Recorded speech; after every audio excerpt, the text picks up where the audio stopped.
말씀 보겠습니다. 느헤미야 2장 15절부터 20절입니다.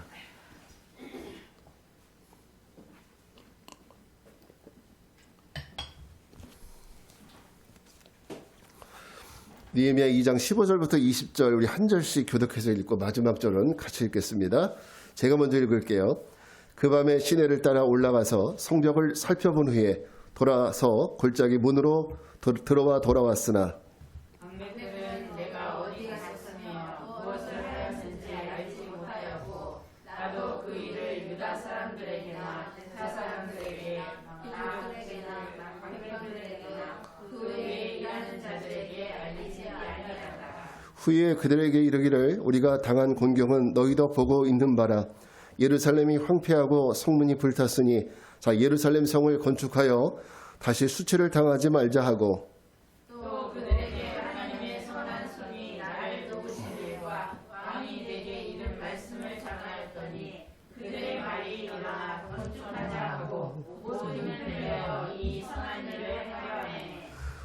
호론 사람 산발락과 종이었던 암몬 사람 도비야와 아라비아 사람 게셈이 이 말을 듣고 우리를 업신여기고 우리를 비웃어 이르되 너희가 하는 일이 무엇이냐 너희가 왕을 배반하고자 하느냐 하기로 내가 그들에게 대답하여 이르되 하늘의 하나님이 우리를 형통하게 하시리니 그의 종들인 우리가 일어나 건축하려니와 오직 너희에게는 예루살렘에서 아무 기업도 없고 권리도 없고 기업되는 바도 없다 하였느니라. 아멘. 자, 오늘은 느헤미야 2장 15절부터 20절 말씀을 통해서 살리는 말, 죽이는 말 이런 제목으로 말씀을 전합니다. 여러분 아무리 말을 잘하는 사람도 어떤 순간에는 내가 어떤 말을 해야 될지 잘 모를 때가 있어요. 그죠? 어떤 말을 해야 될지 머릿속이 하얘지는 때가 있는데 예를 들어서 갑자기 그 성경에 나오는 욥 아시죠?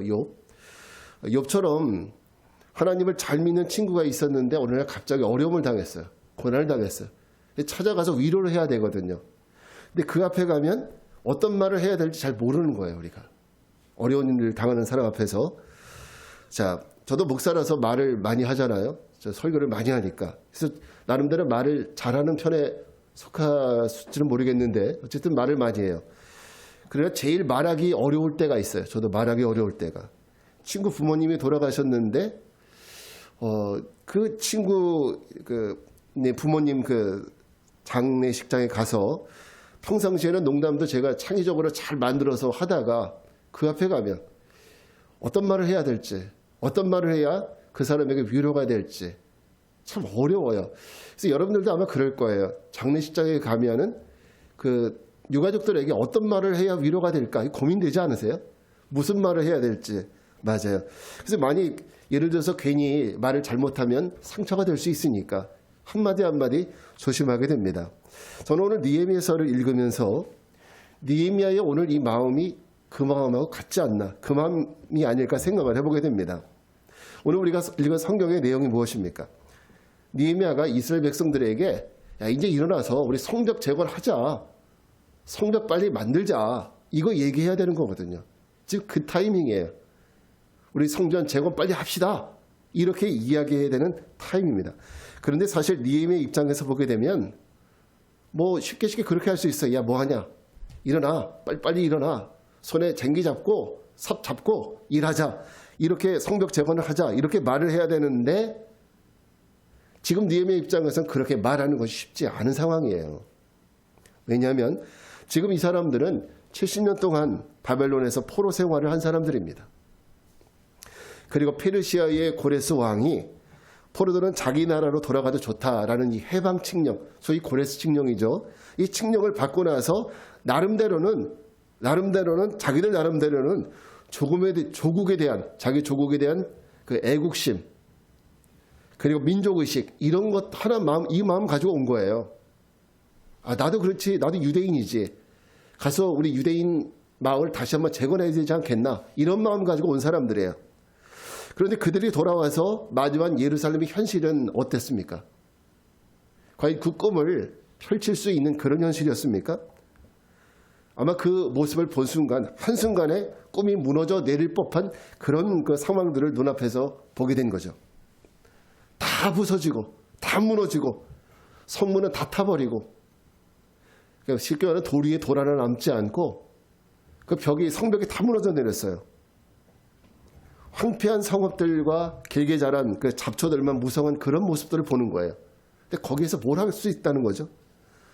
토끼 노루가 그곳에 있었는지 모르겠지만 들짐승이 지나가면서 굿모닝 하면서 지나가는 이런 현실 속에서 도대체 여기서 뭘 할 수 있겠습니까? 이런 상상도 못한 풍경을 맞이하게 되는 거예요. 그러니 얼마나 그들이 지금 마음에 실망이 되고 낙심이 되겠습니까? 올 때는 그래도 한번 우리가 다시 재건하자 이런 마음 갖고 왔는데 보니까 할 수 있는 것이 아무것도 없는 거예요. 그러니까 좌절이 되죠. 아무리 생각해도 그들이 할 수 있는 것은 단 1도 없어요.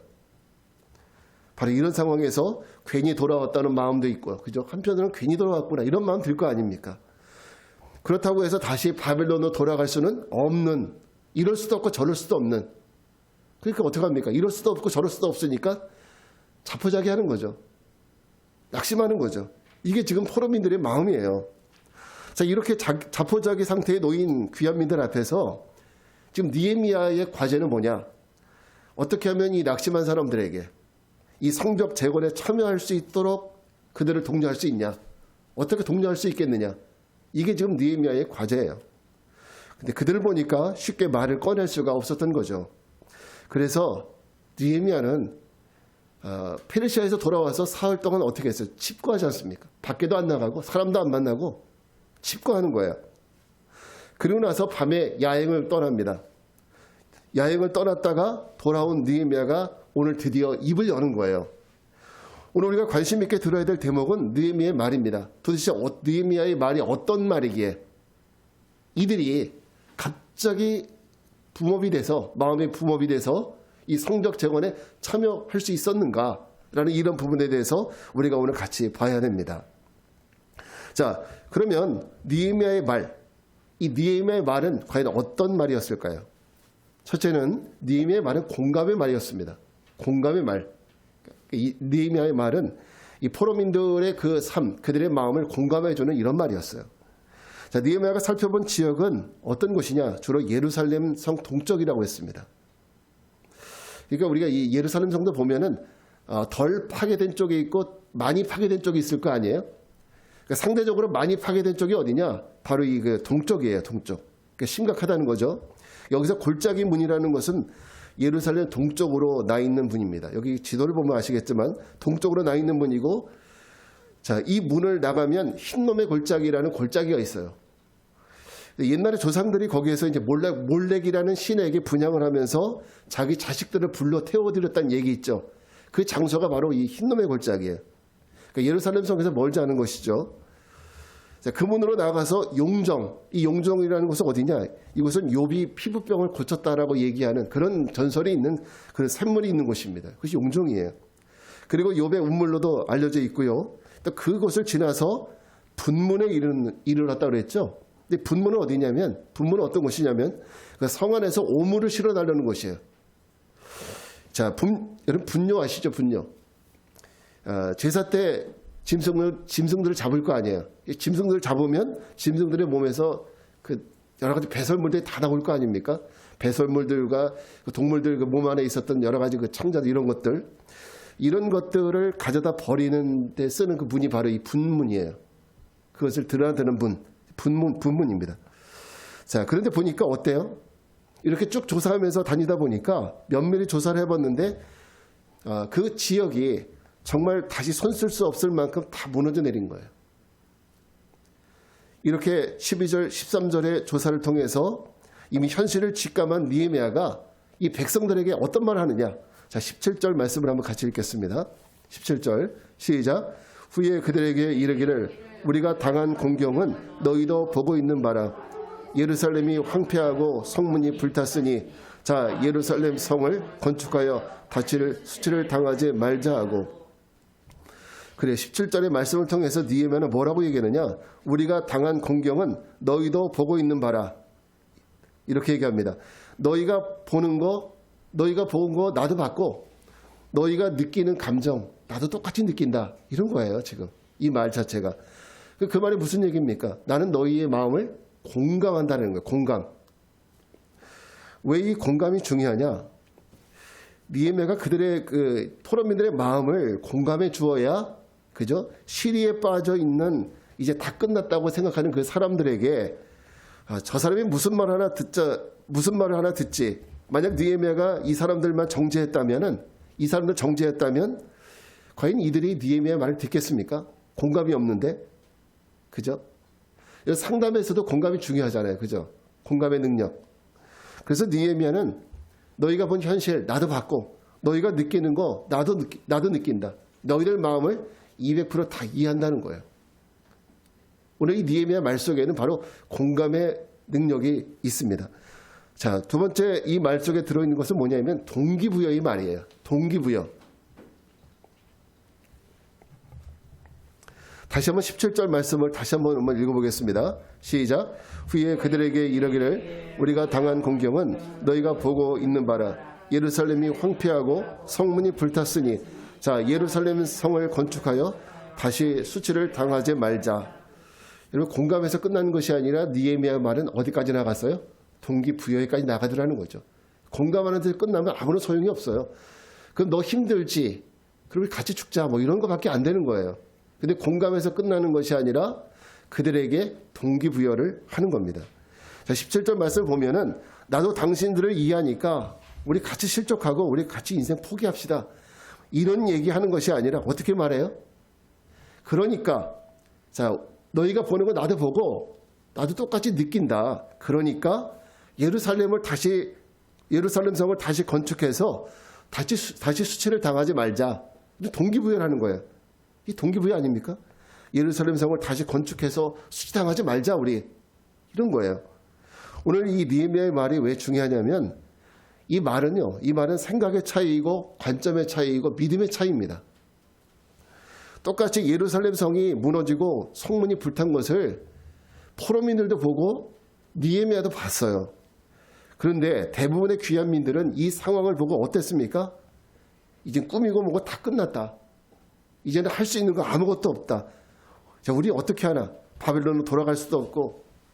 이것이 그들의 실제의 마음이었습니다. 이런 마음을 보면 여러분 어떤 생각이 나세요? 과거 옛날에 그 역사를 되돌려보면 이스라엘 백성들이 똑같은 말을 했던 적이 있어요. 민수기 14장 2절부터 4절인데 같이 한번 읽어볼까요? 시작. 이스라엘 자손이 다 모세와 아론을 원망하여 온 회중이 그들에게 이르되 우리가 애굽 땅에서 죽었거나 이 광야에서 죽었으면 좋았을 것을 어찌하여 여호와가 우리를 그 땅으로 인도하여 칼에 쓰러지게 하려 하는가? 우리의 처자가 사로잡히느니 애굽으로 돌아가는 것이 낫지 아니하랴. 이에 서로 말하되 우리가 한 지휘관을 세우고 애굽으로 돌아가자 하매. 자, 이거 누가 한 말입니까? 이거 누가 한 말이에요? 애굽에서 나왔었던 출애굽 세대들. 애굽에서 나왔었던 출애굽 세대들입니다. 그 애굽에서 나온 백성들이 오늘 포로 귀환민들처럼 가나안을 향한 부푼 꿈을 가지고 가고 있었어요. 자, 그런데 광야에 나와 보니까 어때요? 광야에 나와 보니까 우리 옛말에 그런 말, 옛말도 아니죠. 집 나가면 개고생이라고 이런 말 하잖아요. 똑같이 광야에 나와 보니까 먹을 것도 없고 마실 물도 없고 날씨는 왜 그렇게 더운지, 그죠? 그러니까 그들이 한 말이 뭐예요? 힘들고 고달프니까 애굽으로 돌아가자. 여러분, 이 말씀을 제가 왜 보여드리냐면 항상 불신앙의 말은 똑같은 가치관, 똑같은 생각, 똑같은 말을 한다는 거예요. 오늘 제가 느헤미야의 말을 앞에서 느헤미야 얘기를 했지만은 포로 귀환민들이 하는 말과 그리고 오늘 이들이 하는 말이 똑같습니다.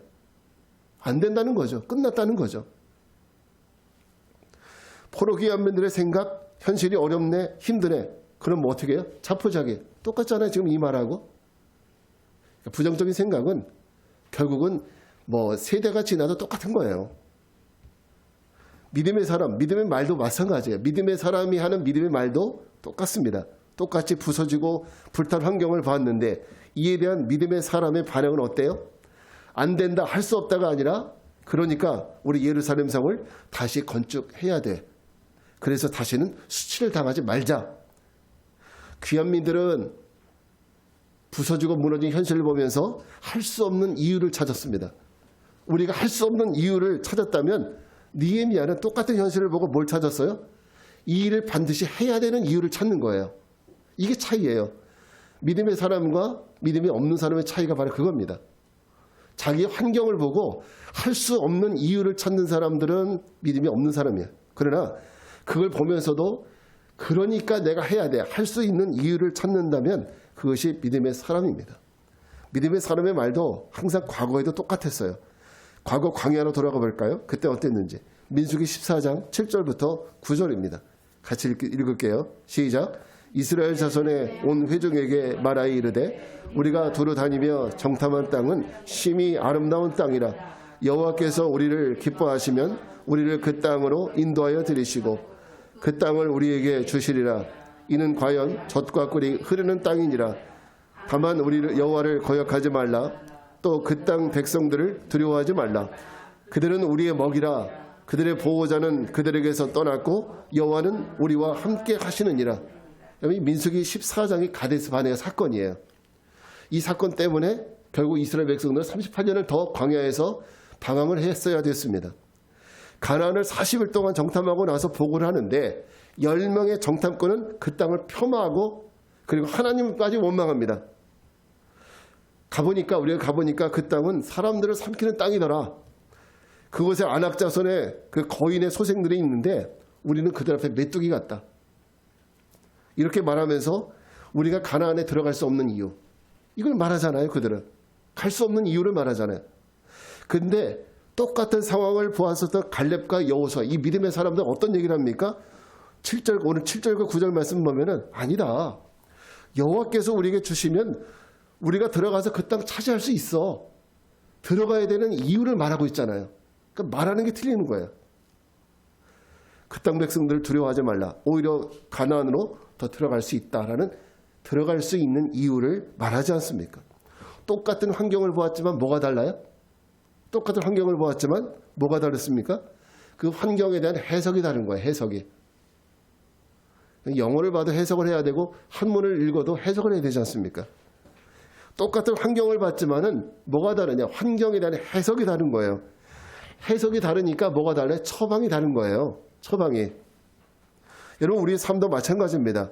여러분 성도의 삶에도 이들과 같이 시리에 빠지고 좌절에 빠질 일이 분명히 있어요.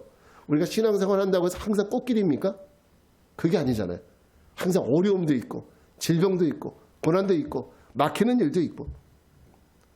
근데 우리가 그럴 때 바로 그런 상황 앞에서 내가 정말 믿음의 사람인지 아닌지가 증명될 수 있어요. 어떻게?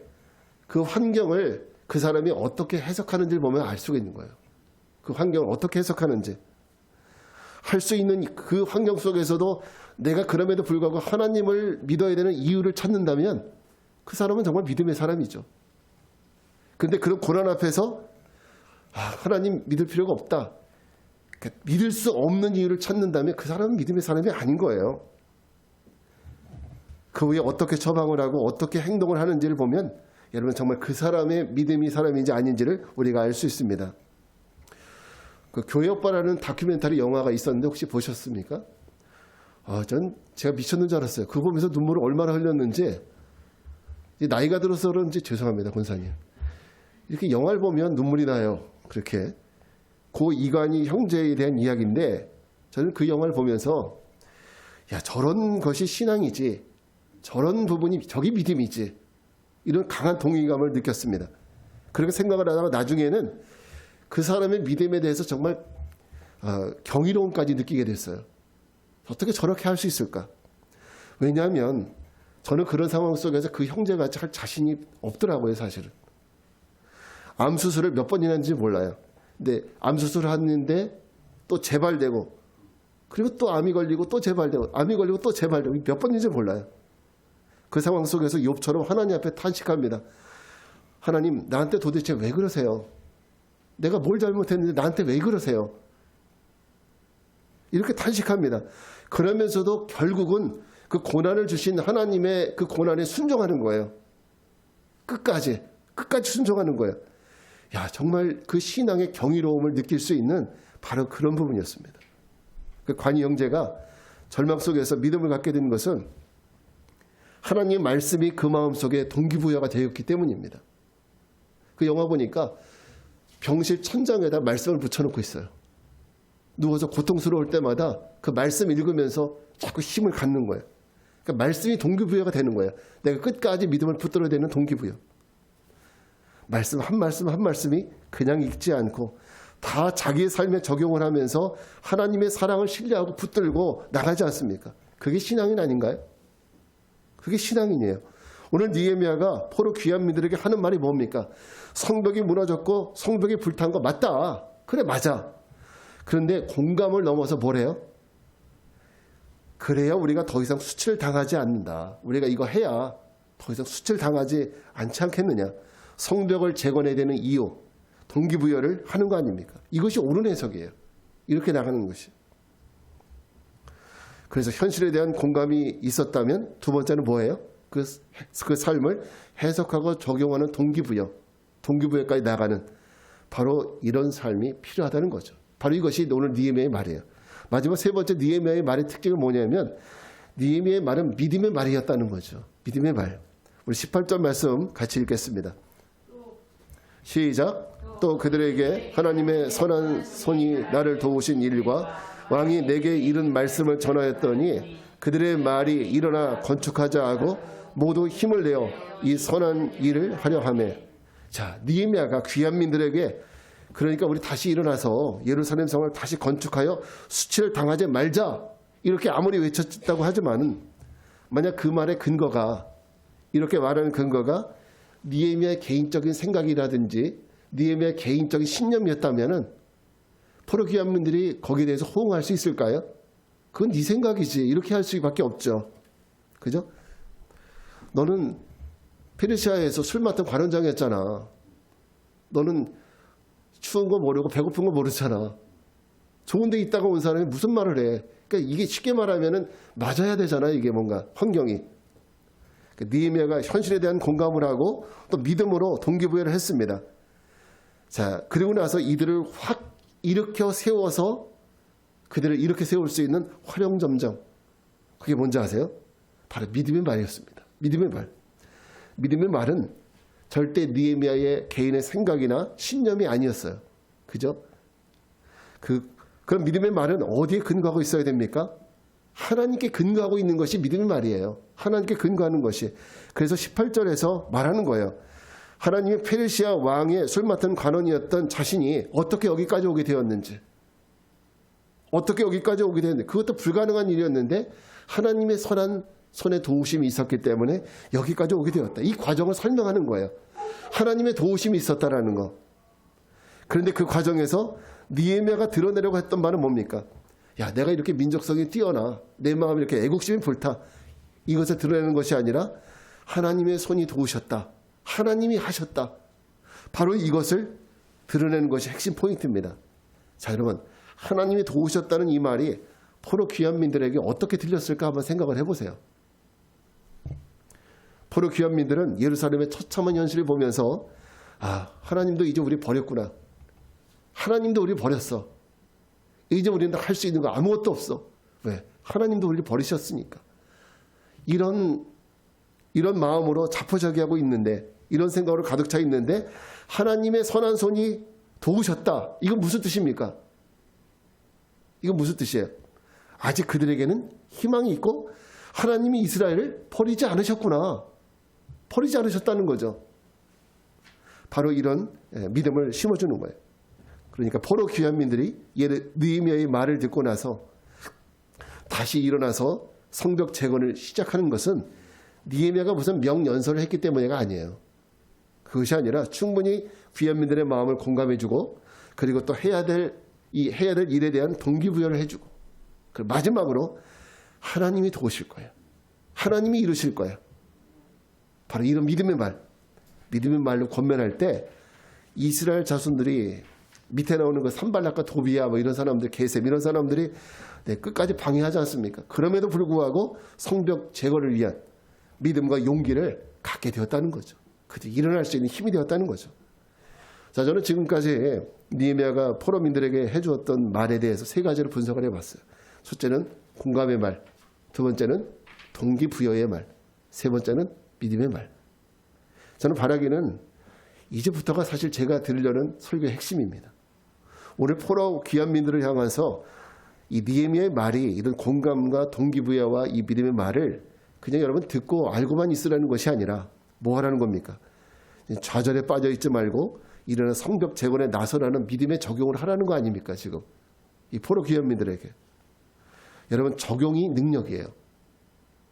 따라합시다. 적용이 능력이다. 적용이 능력이다. 아무리 은혜로 말씀을 많이 들어도요. 그 말씀이 내 삶에 적용되지 않으면 아무런 소용이 없는 겁니다. 저는 오늘 느헤미야의 이 말을 통해서 포로 귀환민들이 움직이게 되듯이 저는 여러분 스스로가 느헤미야 입장에서 이 말씀을 여러분 자신에게 적용을 해봤으면 좋겠어요.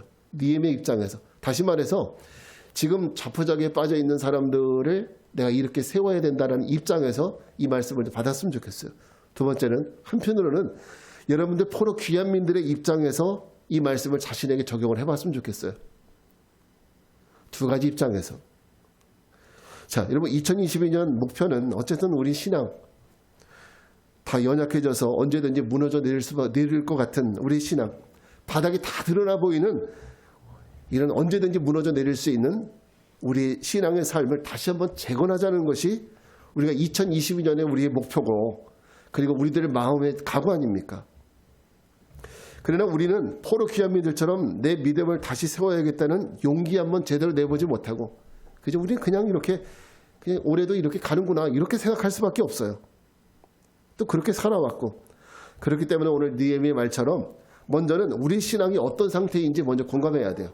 우리 신앙에 대해서 스스로 보고 말씀을 듣고 공감해야죠. 그러니까 우리가 그냥은 몰라요. 내 신앙 스스로 보면 괜찮아 보여요. 그런데 말씀을 통해서 내 신앙을 한번 쭉 면밀히 보면은 진짜 문제가 너무 많죠. 우리 신앙이. 그죠? 이거를 먼저 공감해야 돼요. 또 우리는 느헤미야의 말처럼 여러분 스스로에게 내 신앙에 문제가 있구나. 공감해서 끝나는 것이 아니라 그러면 내가 내 신앙을 다시 한번 이렇게 세워야 되겠다. 이런 동기부여가 분명히 되셔야 됩니다. 제가 아무리 강단에서 신앙 재건에 대해서 외쳐도 여러분 안에 동기부여가 되지 않으면 제 입만 아프겠죠. 여러분은 자신의 신앙을 세워가는 일에 대해서 충분히 동기부여가 되고 있습니까? 올해는 정말 내가 무슨 일이 있어도 다른 것보다도 내 신앙을 세워야 되겠다. 이런 동기부여가 좀 되세요? 되기를 주님의 이름으로 축원합니다. 우리 옆 사람 인사합시다. 올해는 우리 신앙을 재건합시다. 네, 꼭 그렇게 되는 은혜가 있으면 좋겠습니다. 네. 그렇다면 우리는 이 일을 이루시는 분이 내가 아니라 바로 누구세요? 하나님이 이루신다는 것을 믿어야 돼요. 여러분이 아무리 노력을 해도 되는 게 아니에요. 이것은 영적인 문제잖아. 이거는. 그죠? 내가 어느 만큼 일을 하면 되는 것이 아니라 어느 만큼 헌금을 하면 내 신앙이 좋아지는 것이 아니라 내가 어느 만큼 봉사하면 내 믿음이 좋아지는 것이 아니라 믿음이 뭐라 그랬어요? 성경은 에베소서에서 하나님의 선물이라 했잖아요. 이것은 하나님이 주시는 거예요. 그러니까 이것은 하나님이 이렇게 일하실 것을 믿어야 돼요. 우리가 하나님 앞에 하나님이 이렇게 우리에게 이루실 것을 믿고 우리가 신앙생활을 하시는 게 중요합니다. 하나님의 선한 손이 느헤미야의 성벽 재건을 향해 떠나는 길을 도우셨듯이 여러분이 신앙의 재건을 위한 동기부여가 분명하다면 하나님의 선한 손이 분명히 여러분 도우실 거예요.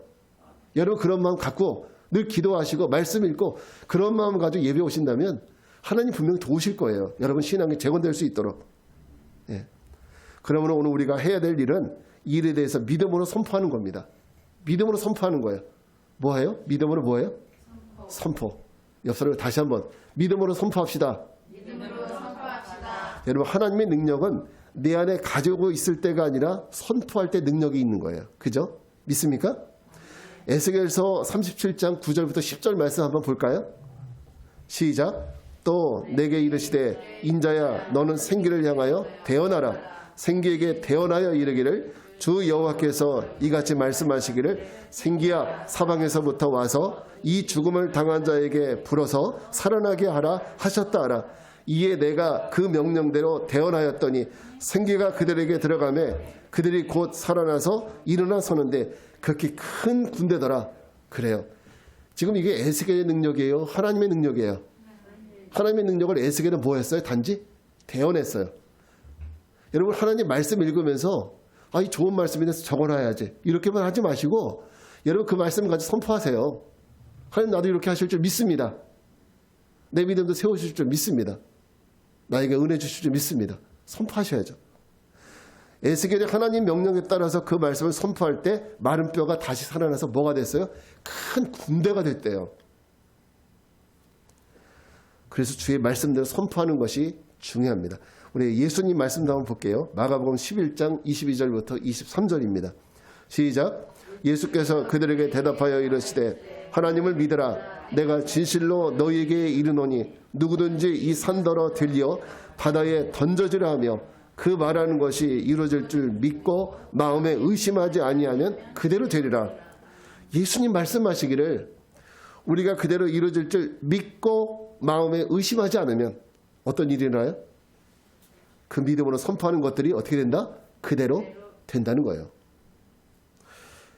여러분, 오늘 설교 제목이 살리는 말, 죽이는 말이에요. 죽이는 말은 우리를 늘 실망과 좌절이라는 감옥에 가두어서 아무것도 할 수 없게 만듭니다. 이런 말을 좋아하는 존재가 하나 있어요. 어떤 존재일까요? 이렇게 부정적인 얘기 나올 때는 1단, 2단, 3단, 4단 이렇게 하면 딱 나오잖아요. 4단. 4번 만에 나오는데 4단. 사단이 좋아하는 거죠. 이런 부정적인 말. 이 죽이는 말, 안 된다, 자포자, 포기하자, 나 같은 게 뭐가 돼. 그러나 살리는 말은요, 이렇게 공감과 동기부여와 믿음의 말로 심지어는 실망하여 좌절한 사람들도 일어나 다시 서게 만드는 능력이 있는 거예요. 에스겔처럼, 에스겔의 이 마른 뼈를 이렇게 세우는 사건처럼 마른 뼈들도 다시 힘줄이 돋고 살이 돋고 근육이 생기고 일어나 군대가 되잖아요. 하나님 말씀을 가지고 선포하는, 이게 바로 살리는 말이에요. 여러분, 아무리 세상 우리가 그 TV를 보면은 뭐 교수님들, 의사들, 유명한 그런 분들 많이 나오잖아요. 그 사람들의 말이 우리를 살리는 말이 아니라 하나님 말씀이 살리는 말씀이에요. 그러니까 우리가 그 사람들의 말로 선포하면 아무 소용이 없어요. 하나님의 말씀을 가지고 선포하라는 거예요. 하나님 말씀을 가지고. 하나님 말씀을 가지고 선포할 때 이렇게 공감과 동기부여와 믿음의 말로 실망하고 좌절한 사람들도 다시 일어나게 만드는 이런 능력이 있습니다. 성도의 능력은 내 힘이 아니라 하나님의 말씀을 대언하고 선포하는 데서 능력이 나타납니다. 이제 더 이상 여러분, 오늘 포로 귀환민들, 이 포로 귀환민들 같은 그 신앙적 무기력증과 연약함 속에서 살아가는 삶, 이제 끝을 냅시다. 나는 어차피 이렇게 살고 말 거야.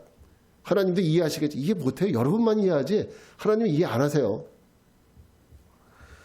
이제 그런 삶을 끝내고 주의 말씀을 다른 사람이 아닌 이제 내게 적용을 하세요. 내게 적용하고 내게 선포하고, 그러므로 말미암아서 2022년에 신앙 재건의 꿈을 이뤄가는 복된 이 한 해가 되시기를 주님의 이름으로 축원합니다. 자, 우리 자리에서 나와셔서 찬양 부르고 기도하겠습니다. 유레즈미야 날 세우사 찬양하고 기도하겠습니다.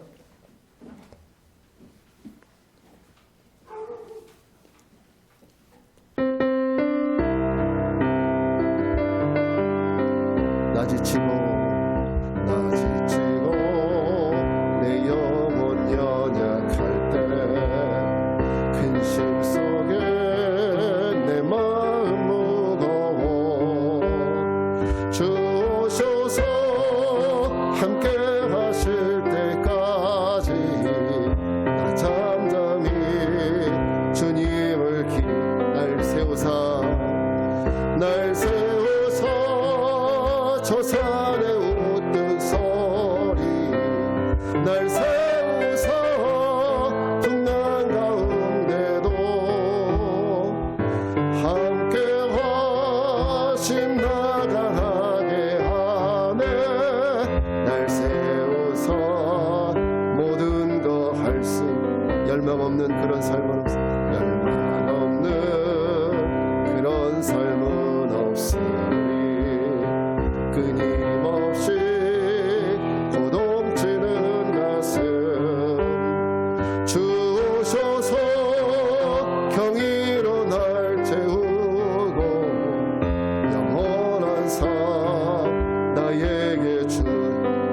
세우사 날 세우사 저 산에 우뚝 서리 날 세우사 풍랑 가운데도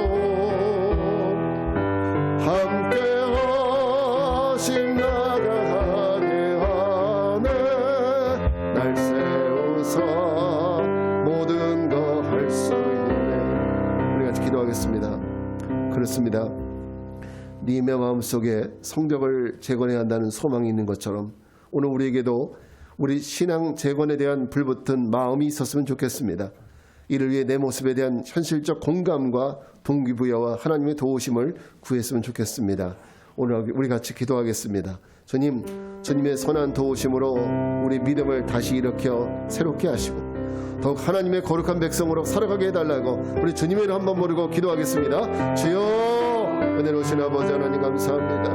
하나님, 이 예루살렘 성벽이 무너지고 그 문이 소화됐듯이 하나님 오늘 우리 신앙의 그 면면을 보면 하나님 우리는 괜찮아 보이지만 그 모든 한 부분마다 얼마나 무너져 내리고 얼마나 우리가 연약함 가운데 있는지 모릅니다. 거룩하신 아버지 하나님이여, 오늘 우리 가운데 함께하여 주시옵소서. 은혜의 주님, 오늘 우리 가운데 함께해 주시기 원합니다. 오늘 우리의 모든 그 모습에 대한 공감의 마음이 있게 도와주시옵시고 뿐만 아니라 하나님 우리가 이제 우리 신앙의 병을 재건해야 되겠다는, 우리 신앙을 재건해야 되겠다는 분명한 동기부여가 우리 안에 생겨날 수 있도록 도와주시옵소서.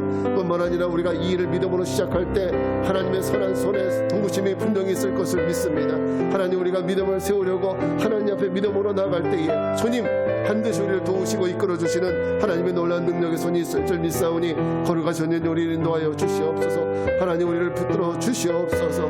하나님, 우리를 저 산에 세우시사 온전케 하여 주시고 하나님의 영광을 위해 더욱 살아갈 수 있도록 도와주시옵소서. 은혜의 주님, 우리를 국리히 여기사 지금보다 더 주님을 사랑하는 마음 주시고 지금보다 더 주님의 거룩한 백성으로 살아갈 수 있도록 인도하옵소서. 우리의 연약함과 부족함을 인정합니다. 우리의 죄악을 인정합니다. 우리의 신앙의 무너짐을 인정합니다. 주님, 우리를 긍휼히 여기사 은혜를 베풀어 주옵소서. 지금은 성부, 성자, 성령 삼위일체 하나님의 은혜와 평강이 신앙의 재건을 위한 소망을 가지고 세상을 향해 나가는 모든 성도들 위해 이제로부터 영원까지 함께 하옵시기를 간절히 축원하옵나이다. 아멘.